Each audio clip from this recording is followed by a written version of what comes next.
Senhor Jesus, povo de Deus, aqui quem vos fala é o pastor Fernando Marinho. Estamos aqui com mais um podcast, onde estamos trazendo a presença ilustre do nosso amigo e irmão, Bispo Esdras Alves. Que Deus abençoe a todos. Bispo Esdras, se apresenta para as pessoas e conta um pouquinho de quem é você, como foi sua entrada no ministério cristão, que nós somos cristãos, e fala para esse pessoal como foi que você começou a galgar os degraus dentro da igreja para chegar até onde você chegou. Bom, primeiramente, boa noite, bom dia ou boa tarde, dependendo da hora que a pessoa vai assistir. Primeiramente, quero agradecer ao meu amigo, pastor Fernando Marinho, pela oportunidade de estar aqui participando do seu podcast, da IEMA. Que Deus possa abençoar essa família poderosamente. É uma amizade de 14 anos, né? Graças a Deus. Somos irmãos, não só em Cristo, mas também na amizade, no carinho. Na amizade, no carinho, na dificuldade, sempre um. E partilhar até a casa um do outro, né, Jesus? Exatamente. Né? Por isso que Jesus disse, é bom que ande dois, né? Então, para chegar até aqui foram 26 anos de caminhada. Esse ano completa 26 anos. No caso, você se converteu em 2000. No ano de 2000. Né? Na Igreja Assembleia de Deus Remanescente. Natal, Rio Grande do Norte. Eu estou falando porque você já tinha comentado. Isso, Natal, Rio Grande do Norte. Então foi ali com 12 anos que eu comecei a ingressar dentro da casa do Senhor, entrei no conjunto da mocidade, aquelas coisas todas, né? Passando degrau por degrau. Daí voltei para João Pessoa com a minha família. E como não tinha a Assembleia de Deus aqui, no ministério que eu fazia parte, eu entrei no Ministério Nova Aliança, que Pastor Wagner. O pastor falecido Wagner, né? Hoje não tem mais Nova Aliança, né? Mas acabou mesmo as congregações? Acabou, era muita congregação, e depois que Deus o guardou, né? Os líderes, cada um também abriu um ministério e tal, mas daí já é outro assunto. Né? E acabou que fechou a Nova Aliança, onde eu congregava, com 14 anos de idade. No conjunto de mocidade? No conjunto de mocidade, e foi aonde também... Você se casou de lá também? Não. Ah, tá. Lá foi onde eu tive a minha primeira experiência com o Espírito Santo, né? No conjunto da mocidade. Foi batizado com o Espírito Santo? Com o Espírito Santo. Depois, como eu disse, né? As igrejas de Nova Aliança foi fechando. A que eu congregava fechou também. Tive que ir para outro ministério. Isso tudo no bairro Novaes, né? Isso tudo no mesmo bairro. Tive que ir para outro ministério. Eu senti aquela sede de Deus. Não de estar sempre dentro da igreja, mas de buscar ao Senhor pelo que Ele é para mim, né? Não, vai muito além de cultos, vai muito além, né, de uma placa do ministério. Quem é chamado por Deus, realmente seu coração arde, né? Então meu coração ardia, eu não me via longe da casa do Pai, né? Não me via distante da casa do Pai. Não para minha glória, mas para a glória de Deus. De 2000 para cá nunca me afastei, nunca saí da presença de Deus. Eu acredito que não há motivos para sair da presença de Deus, até porque Ele sofreu mais que a gente. Né? A sua cruz, o seu amor, tem que nos levar a um consenso de que precisamos permanecer. É o sacrifício expiatório do Cordeiro, né? Exatamente. Então, não há razão para deixar o caminho do Senhor. Não há razão. Né? Então, porque Ele só tem a nos abençoar. Igual, já tocando no assunto, você foi curado de cegueira, né, Ezra? Exatamente, isso no ano de 2009. 2009. Né? Então fui andando, congregando na presença do Senhor, recebendo os dons do Espírito Santo, mas não tinha habilidades ainda, então tinha que ter um pastor que me ensinava, me instruía tanto na palavra como nos dons do Espírito Santo, e aí eu fui crescendo, né? No ano de 2010, a igreja que eu fazia parte também fechou. Eu tive que procurar outro ministério, então era algo que queimava no meu coração, né? Sempre estar na presença do Senhor, né? Sempre buscar a presença do Senhor. Então eu nunca me via longe da casa do Pai, nunca me via longe. Sempre você se via pertinho do Pai e fazendo o serviço do reino. Exatamente. Se fechasse a igreja que eu estivesse congregando, eu procurava outra. Mas sempre... nunca deixava de servir ao reino. Nunca, até o dia de hoje, eu chegar até aqui, nunca deixei de seguir o caminho do Senhor. Graças a Deus por isso. Esdras, me fala uma coisa, agora vamos partir para a vida ministerial. Vamos. Qual foi a sua primeira congregação que você dirigiu como líder dela? Foi a Igreja Batista Resgate, no bairro dos Novais também, que eu fiquei lá como pastor. Certo. Né? Depois que eu fui ordenado a bispo no ano de 2019. Quem lhe ordena a bispo, você lembra? Foi o apóstolo Edmilson, da Convenção Nacional das Assembleias de Deus, Certo. na cidade de Bahia. Né? E Que é uma ele foi cidade lá vizinha e nossa. apresentou o episcopado de bispado a você. Exatamente. Justamente porque eu estava entrando agora na linhagem dos batistas, né? Vim da Assembleia de Deus. E estava entrando na linha do batistano. Do Batista. Eu me apaixonei mesmo, gostei do estilo, né? A pegada dos batistas, né? A adoração, a palavra, o amor. Não que os outros não tinham, né? Porque cada igreja tem sua linha devocional, Exatamente. não é isso? Referente a cultos. Exatamente. E também a doutrinação da membrazia. Isso, exatamente. Então, quando eu fui assistir a primeira vez o culto na Batista, eu me apaixonei. Aí você Cara, gostou. Gostei muito. Aí acabou que me tornei um pastor da Igreja Batista Resgate, né, no bairro de Novais. E depois acompanhar o meu ministério por intermédio do Facebook, né, e então veio a ordem de Deus para subir para o episcopado, né?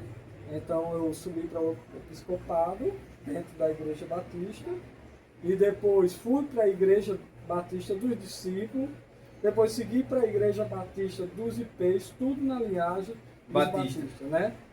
E a Igreja Batista dos IPs foi a última igreja que eu pastoreei como segundo pastor. E no caso você passou quanto tempo na Igreja Batista dos IPs? Na Igreja Batista dos IPs por um ano. Um Né? ano. Foi naquela época da pandemia, no ano 2021. de 2019. Né? 2019, 2020, perdão.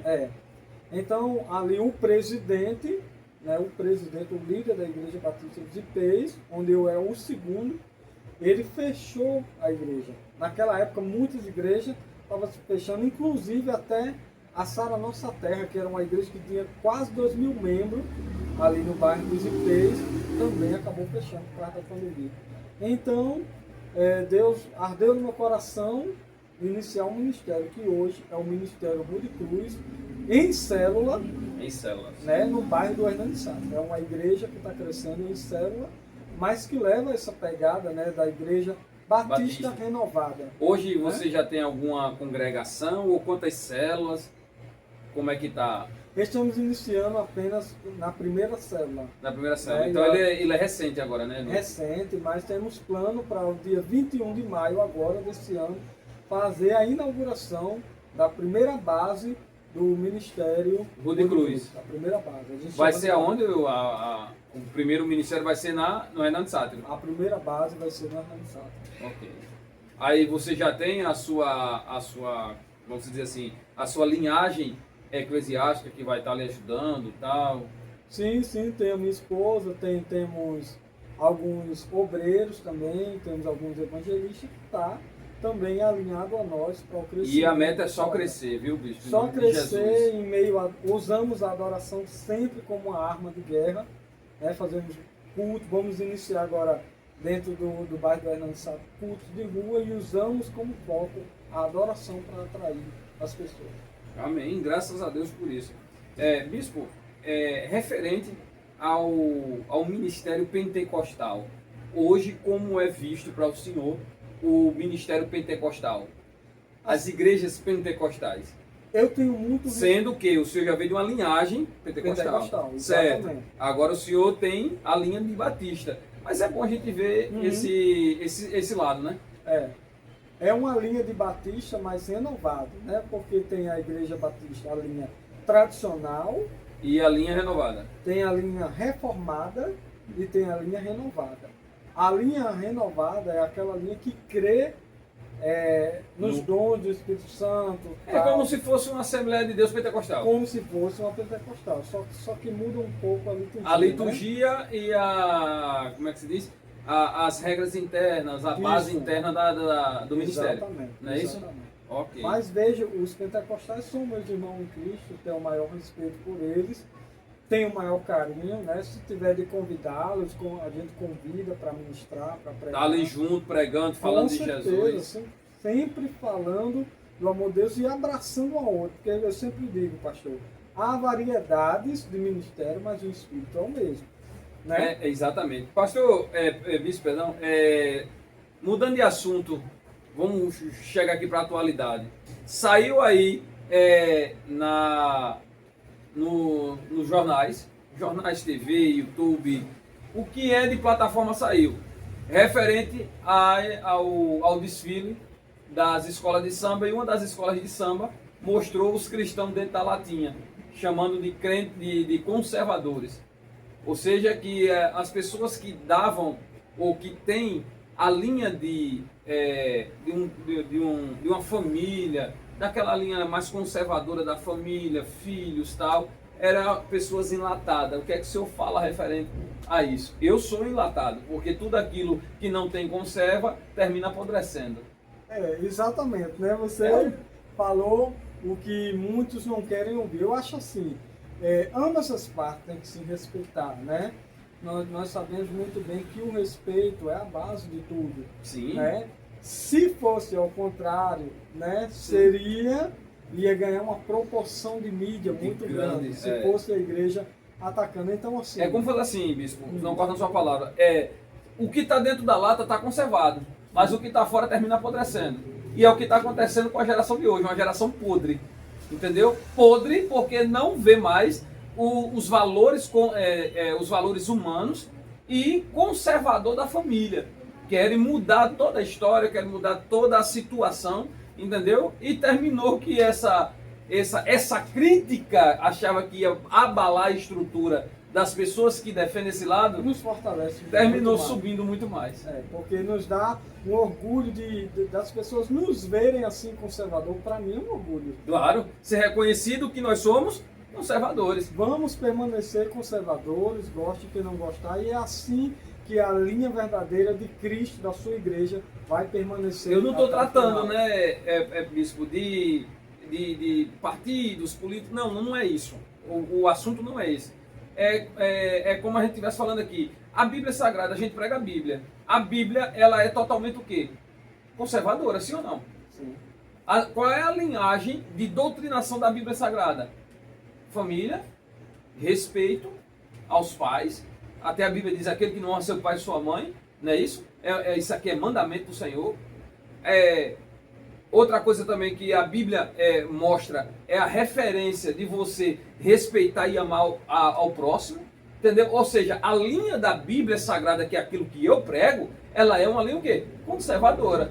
Então aquilo que para mim defende algo que não é conservador e tem uma linha totalmente fora daquilo que eu prego, se eu for defender, eu sou cristão, mas eu defendo essa segunda linha aqui que não tem nada a ver com cristão, eu estou sendo hipócrita. Sim ou não? Sim. Né? A gente sabe que há um ataque contra a igreja que não é de hoje. Não, né? Não. Isso não calou a igreja, isso não vai calar a igreja jamais, e a tendência é só a igreja avançar mais ainda. Sim, com certeza. Porque as pessoas acham que a igreja ela deve abraçar o que as pessoas cometem. Você está entendendo? Tempo vindo e como estás e fica assim mesmo. Exato. Isso não existe. A Bíblia abraça todos. Porém, você tem que mudar. Entendeu? É aquele negócio. Você pode tentar mudar qualquer instituição do governo. Para toda a igreja é diferente. Porque a igreja tem seus valores muito bem relacionados e tem uma direção em cima dos seus valores. Ou seja, tu quer ser cristão evangélico, tu tem que seguir essa regra aqui. Eu não quero ser. Ok, irmão, a gente te respeita, você fica lá, a gente fica para cá. Porém, quem está do outro lado não pode colocar de goela abaixo que a gente tem que aceitar certas coisas que a própria Bíblia condena, porque se eu aceitar, eu vou estar fazendo o quê? Eu estou indo contra aquilo que eu prego e estou vendendo aquilo que Deus me deu, a unção que Deus me deu. Não é assim? É assim. Eu acredito que a igreja sempre teve e sempre vai ter um papel fundamental dentro da sociedade em que nós Com vivemos. certeza. Né? Quantas pessoas foram tiradas das drogas sem precisar? Através da igreja. Através da igreja, através da palavra de Deus. Detalhe, sem nenhum recurso de prefeitura, estado ou federal. Exatamente. Nem clínicas, né? É, então, sim. assim, pelo poder da palavra, quantas pessoas foram e ainda são e ainda vão ser alcançadas. Então, assim, a gente sabe muito bem que essa resistência é do diabo, Sim. né? O diabo coloca muitas das vezes na mente das pessoas que a igreja é aquele algo regrado, é aquele algo, já ouvi gente assim dizer, ser crente é muito chato. É porque nunca conheceu a nossa vida. Nunca conheceu a Jesus. Eu tenho 12 anos, que eu aceitei Jesus com 12 anos, eu tenho 37 anos. Se eu pudesse, eu faria tudo de novo, porque viver com Cristo, viver e andar com Cristo é uma maravilha. Não tem como dizer que não é. Eu tava pesquisando aqui, bispo, referente às pessoas que lutaram pela nossa liberdade de expressão, que é hoje o que muitas pessoas de outro lado falam, que a igreja não dá liberdade de expressão, e é mentira isso. Até eu peguei aqui para não sair errado.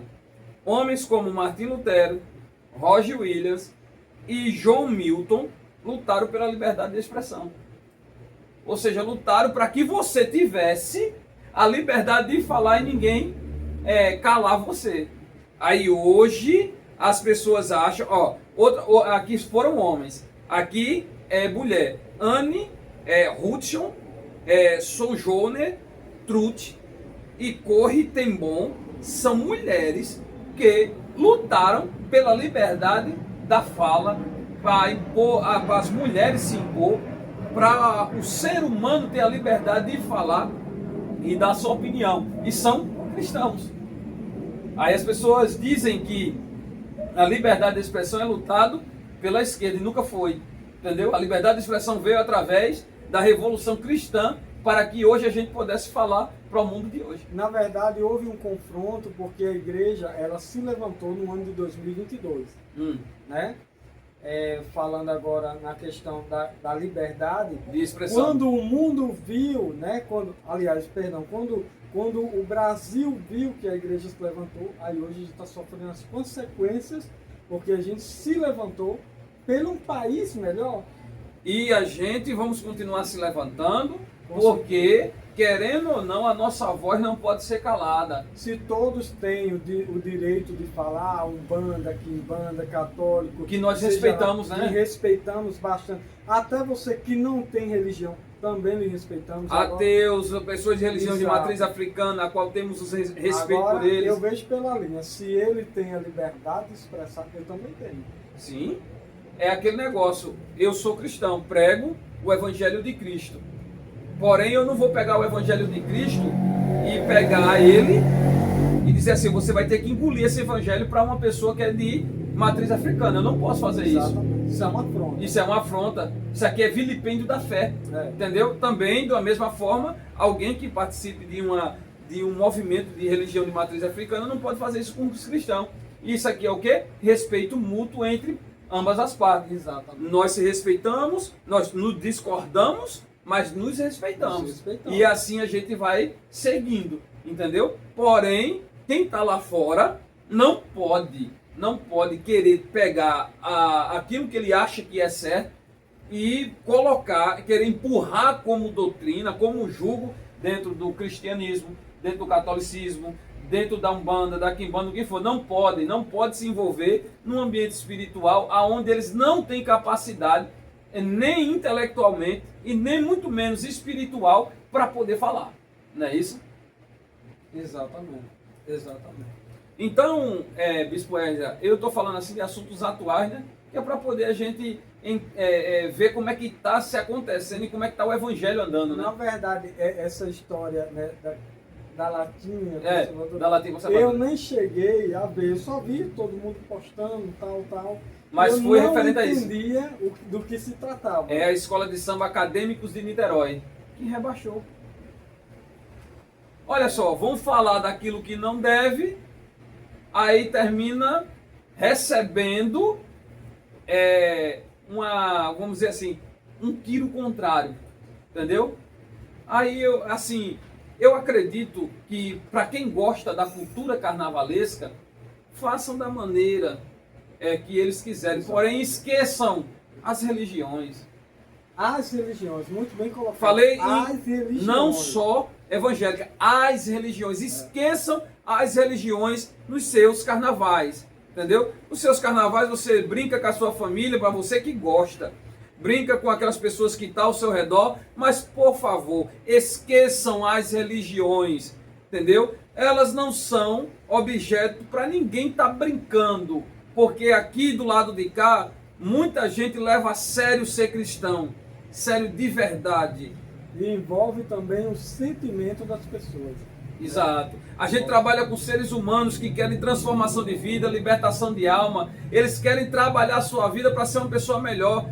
A religião cristã, eu falo pelo aquilo que eu prego, ela já mudou muitas vidas, ela já transformou muitas vidas. Então o que a gente quer fazer é o bem às pessoas que precisam. Há problemas no meio cristão, no meio católico, no meio afrodescendente? Tem, em todos os lugares vão ter. Porém, isso é tratado, é corrigido e colocado a pessoa para direcionar a pessoa para um novo horizonte, para transformar a vida dela e ela não voltar a cometer esses erros. Exatamente. Eu concordo assim, sabe? Exatamente. Porque houve num tempo aí atrás um problema com uma pessoa que foi lá, pegou a imagem sacra da Igreja Católica, que Maria é uma imagem sacra para os irmãos lá, né? Aí foram lá e fez um ato obsceno. E muito respeitada por nós, cristãos. Exato. Fez um ato obsceno com aquela imagem, ralando ela no ralo. Isso aí é uma falta de sabedoria e uma afronta à fé dos irmãos lá. Exatamente. Entendeu? Aí, então, a gente totalmente repudiante. Exato. Se você tem a sua vida de querer ter uma vida totalmente diferente lá fora, amém, querido. Fique lá, viva a sua vida, porém não traga para dentro da igreja. E nem para as crianças coisas que é repudiante. Eu vou usar essa palavra, repudiante. Tá certo? Como ideologia de gênero, entendeu? Como crianças querer colocar de mundo abaixo, que criança pode fazer o que quer com o corpo dela e não é bem assim, né? Não é bem assim. A criança, eu falei isso até acho que semana passada, a criança ou o jovem, ele não tem poder de decidir o que ele quer. Agora, quando ele completa a maior idade... Aí é ele e ele. A palavra do Senhor diz, ensina o teu filho o caminho que ele deve andar. Então, a partir do momento que ele chegar a ficar de maior, ele decide como ele quer. Concordo com o senhor. Na minha opinião, a escola aprende português, matemática, ciência e geografia. História, física, química, entendeu? Aí, depois que ele cresce, se torna de maior, aí, ó, meu filho, fica à vontade para escolher o que você quer. Mas enquanto for de menor, quem é responsável? Os pais. Então, se os pais é responsável, eu sou a favor daquilo que é certo. Depois que ele fizer a maioridade, aí sim. Aí ele arranja o emprego dele, ele trabalhe, procure a casa dele, viva no lugar dele, e aí sim ele vai viver a vida dele. Mas enquanto estiver debaixo das ordens dos pais, aí eu falo em geral, está debaixo da ordem dos pais, então ele tem que viver aquilo que os pais estão ensinando. Foi assim que a gente aprendeu, né? Foi assim que a gente foi criado, sim. É assim que a gente vai criar os nossos filhos e é assim que a igreja vai avançar. E eu acredito que, gente, esqueçam as crianças. Pelo amor de Deus, deixa as crianças brincar. Criança tem que brincar. Carrinho, boneca, solta pipa, brincar na rua, é isso que criança tem que fazer. Deixa a criança ser criança. Exatamente. Quando chegar o momento dela escolher alguma outra coisa, vai chegar a hora, ela vai saber o que ela quer e o que ela não quer. Porém, isso acima dos 18, como manda a lei. Não é isso, Bispo? Graças a Deus, é isso mesmo. Vamos falar aqui só para a gente fechar, falar sobre a Bíblia. Bispo Ezra, como é que o senhor vê o versículo bíblico da palavra do Senhor, que diz assim: conhecereis a verdade e a verdade vos libertará, tendo em vista que, agora eu falo dos problemas que a igreja vem enfrentando, que pessoas que estão dentro da igreja não têm vivido essa palavra? É a seguinte questão: existem muitas pessoas que estão dentro da igreja, mas não conhecem a verdade de Cristo. Porque muitas das vezes não buscam conhecer e, infelizmente, agora eu vou ter que falar isso, tem uma liderança que também não conhece. Bispo, eu posso afirmar que quando Jesus diz assim, e conhecereis a verdade vos libertará, eu posso afirmar que a verdade é Cristo? Com certeza. Pronto, então partindo desse princípio, se a verdade é Cristo, e eu estou na igreja e minha vida não muda, quer dizer que eu nunca conheci a Cristo. Nunca conheceu. Então eu posso afirmar isso. Pode afirmar. Que Jesus é a verdade, e se eu não mudo mesmo dentro da igreja é porque eu nunca conheci a Cristo. Quantas pessoas vivem dizendo que Jesus é a verdade, mas vivem uma vida de mentira? Então ele nunca conheceu a Cristo, Nunca isso? conheceu. Ele está na casa do Pai, mas não sabe nem quem ele é. E estando lá. Mas assim, não é de se espantar, porque quem foi que viveu no céu e terminou se rebeliando? Exatamente. Andou com Deus, Andou com viu Deus fazendo grandes coisas, e mesmo assim foi lá e se rebeliou contra ele. Infelizmente, a igreja brasileira ela tem sofrido, né, por falta de discernimento na palavra. Sim. Né? Pronto, vamos voltar para a linha do Pentecoste. Né? Como você pediu a minha opinião, sou super a favor. Para mim, tem que andar palavra e Isso, poder. e unção. Certo? Porque a gente sabe que o nosso evangelho começa a partir de Atos. E foi baseado no poder e na palavra. Então não adianta eu ter a palavra, mas não ter o poder. Sim. Ou não adianta você ter o poder, mas não ter a palavra. Ambos. Tem que estar junto. Né? Hoje a gente vive, bispo, a era dos falsos profetas. Ah, com certeza. Isso aí sem sombra de dúvida. Eu concordo com o Sem senhor. sombra de dúvida. Sem Concordo sombra. inteiramente com o senhor. Porque eu sou de uma linha em que não existe profeta. Profeta para mim foi até João Batista, como diz o livro de Mateus. Entendeu? Existe sim mensageiros da palavra profética. Ok? Exato.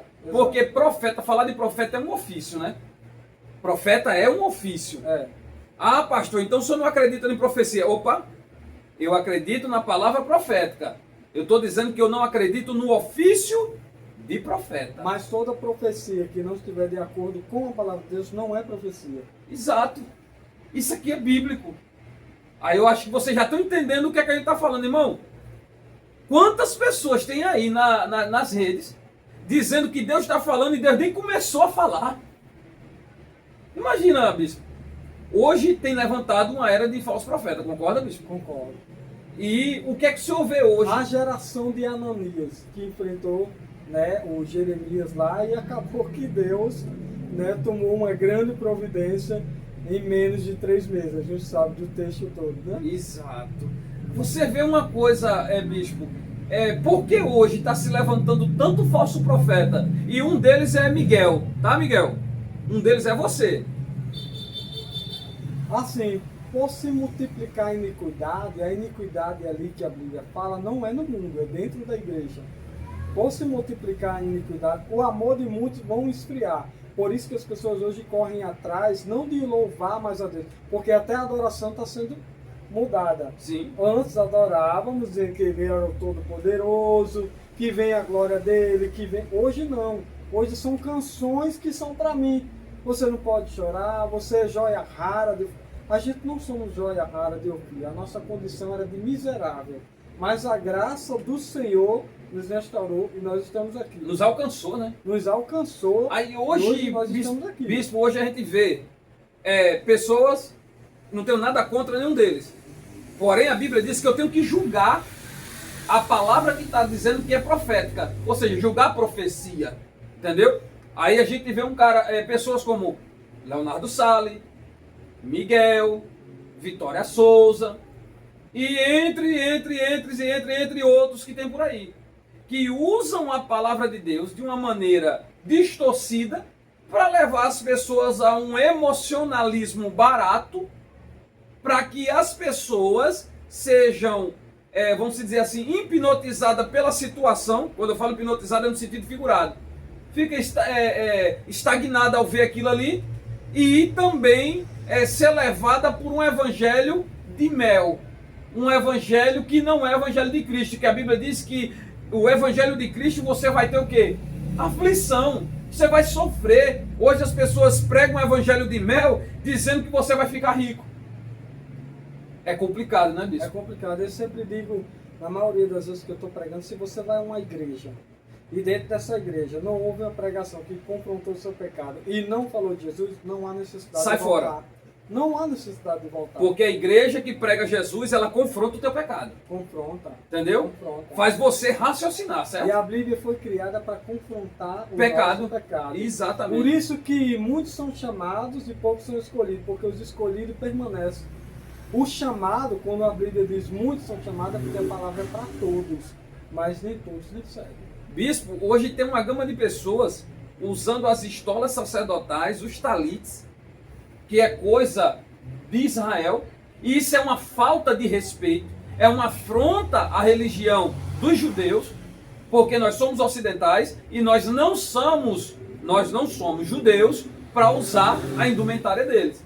Aí tem hoje aí um monte de gente tocando chifre dentro da igreja, com um cajado na mão, com a estola na mão, andando de roupão, achando que é Samuel.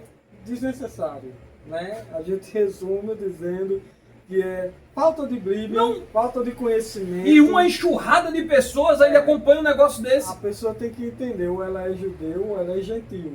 Que se A for nossa falar referência ao condição é judeu, gentil. judeu não acredita em Jesus, você sabe A gente disso, sabe.